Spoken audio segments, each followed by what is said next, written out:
भगवान बुद्ध कहते हैं, ताकत की जरूरत तभी पड़ती है जब कुछ बुरा करना हो, वरना दुनिया में सब कुछ पाने के लिए सिर्फ प्रेम ही काफ़ी है।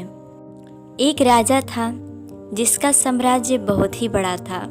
उसके 3 बेटे थे, एक से बढ़कर एक का नाम धन और दूसरे का ज्ञान और तीसरे का प्रेम। राजा समझ नहीं पा रहा था कि अगला उत्तराधिकारी किस बेटे को वो चुने।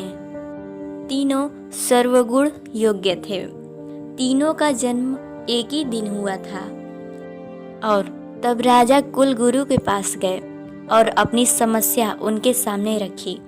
गुरुदेव, मैं बहुत ही असमंजस में हूँ। कहीं गलत निर्णय ना ले लूँ, कहीं किसी बेटे के साथ अन्याय ना कर दूँ। तब गुरु ने मुस्कुराते हुए कहा, जाओ राजन, अपने तीनों बेटों को कुछ धन देकर भ्रमण के लिए स्वतंत्र कर दो और कहो कि सारी दुनिया घूमो और जगह जगह निवास स्थान बनाओ और 5 वर्षों के बाद लौट आना। और जो बेटा सबसे ज़्यादा मकान बना सकेगा वही अगला उत्तराधिकारी होगा। और राजा ने बिल्कुल ही ऐसा ही किया। तीनों बेटे विदा हो गए। ज्ञान, धर्म, प्रेम, तीनों ने ही मकान बनाना आरंभ कर दिया। 5 वर्षों में संपूर्ण संसार पर मकान कैसे बना सकता है भला कोई। अभी कुछ दिन ही बीता था कि उसका पुत्र 1 वर्षों में वापस लौट आया, जिसका हालत फटीचरों की तरह हो चुका था। सारा धन खर्च हो गया, बस कुछ ही बचे थे और कुछ ही देशों में कुछ ही मकान वो बना पाया था। 3 वर्ष बीते, ज्ञान भी वापस लौट आया उसी हालत में, धन के जैसे।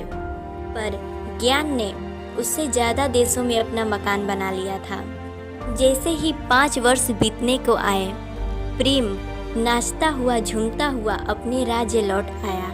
राजा ने पूछा, मकान बनाए क्या? तब प्रेम ने उत्तर दिया, जी हाँ पिताश्री, पूरी दुनिया में महल बनाए, बड़े बड़े नगरों में क्या, छोटे छोटे गांवों में भी बनाए। धन जो आपने इतना सारा दिया था। राजा ने चौंका और बोला, पर तेरे भाई तो कर नहीं पाए और धन भी खत्म हो गया, सामर्थ्य भी खत्म हो गया, पर तूने ये कैसे संभव किया? तब प्रेम ने कहा, पिताश्री, इन 5 वर्षों में मैंने बहुत सारे मित्र बनाए, नगर में हर गांव में मित्र बनाए, प्रेम बांटा और उससे कई गुना ज़्यादा मुझे प्रेम मिला।